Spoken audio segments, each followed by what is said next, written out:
It's a big mess. We need to fix it. Luke is a resident that did not in any way provide any notice or anything, no communication. Okay, I think we're going around in circles here. Well, I'm just giving you the details because based on what you're stating. So.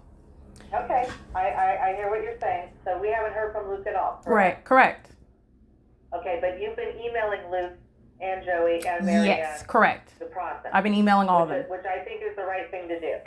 So I'm going to draft an email that we can send to all three. I would advise them to call you if they have further questions.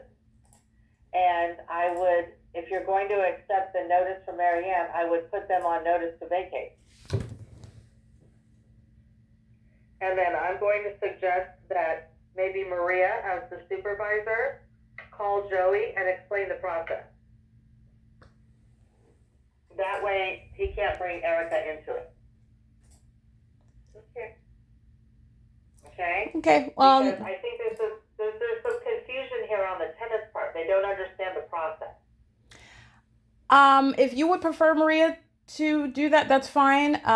It's not that I'm incapable of doing it or can't not. It's more so concern. And I spoke with Don. That's what I wasn't going to bring up. I spoke with Don, and I didn't say that you weren't capable. You said you wanted to email him. I do, and this I think we should do both. That's what I said. I'm perfectly willing. I'm capable of doing that. If you're stressing, you want me to speak with them, that's fine. I can do that. But something needs to be in writing. And Don is the one also that told me he wants something in writing. And I agree, because the email that he sent yesterday, without me directly addressing it, I'm going to address it and make sure that I reiterate the basic instructions, that I have nothing to do with the inner goings of whatever going on in their apartment, and I can have that conversation, but I think that I need to punctuate it with a written communication. And that's Don's suggestion as well. That's exactly what I'm saying, Erica. That's exactly what I'm telling you to do. I'm telling you that there's confusion on the tenant's part.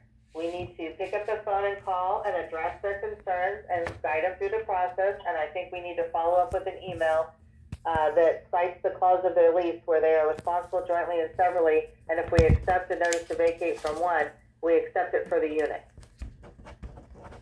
Okay, but what I am learning here is that from now on... I've sent these emails before on behalf of Philip. Mm-hmm. I'm sure I probably have already one drafted.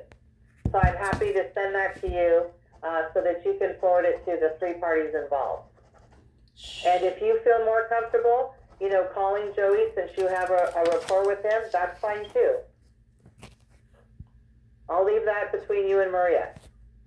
Okay, I just think that we need to pick up the phone and explain to Joey, in particular, this is how the process works. You don't tell us how the process works. We tell you how the process works. Correct. This is how the process works under your lease. See what I'm saying? Mm-hmm. Yeah. Okay. So why don't you guys work out who calls Joey? This is P.O.C. Speaker companies. I'll send it to all three of you.